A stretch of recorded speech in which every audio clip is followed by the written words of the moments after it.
Donc de toute façon, il faut commencer par faire le contournement ferroviaire de l'agglomération lyonnaise, pour les raisons qui ont été évoquées. C'est que aujourd'hui, faire traverser les trains de marchandises en plein cœur de l'agglomération, plein cœur de la ville de Lyon, ça veut dire, pas mal de nuisances, parce qu'un train de marchandises, ça fait plus de bruit qu'un TER ou un TGV.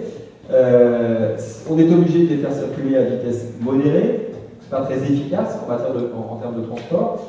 Et puis, de manière très pragmatique, ça prend un faisceau ferroviaire, ça occupe de l'espace sur les rails. En plus, bon, vous savez que les trains de fret sont souvent des trains très très longs, donc ils roulent doucement. Donc en fait, ça veut dire que pendant qu'un train de fret roule, traverse la partie Perrache, et ben c'est un TER ou des TER qui ne peuvent pas circuler, c'est même des trains à grande vitesse qui ne peuvent pas aussi rentrer en gare, etc.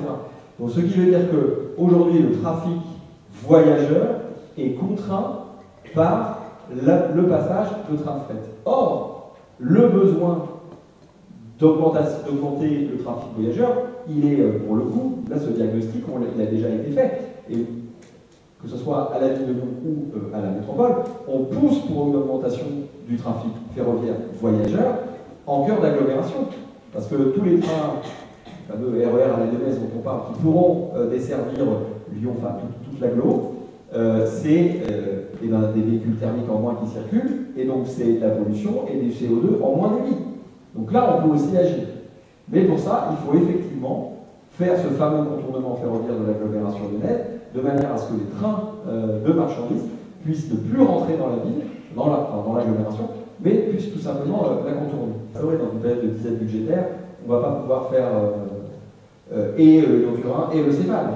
S'ils vont au bout du Lyon-Turin, le Céphale, on peut s'asseoir dessus pendant des décennies. Il n'y aura plus d'argent dans les caisses pour le faire. Donc il faut que l'argent public il aille d'abord sur le Céphale.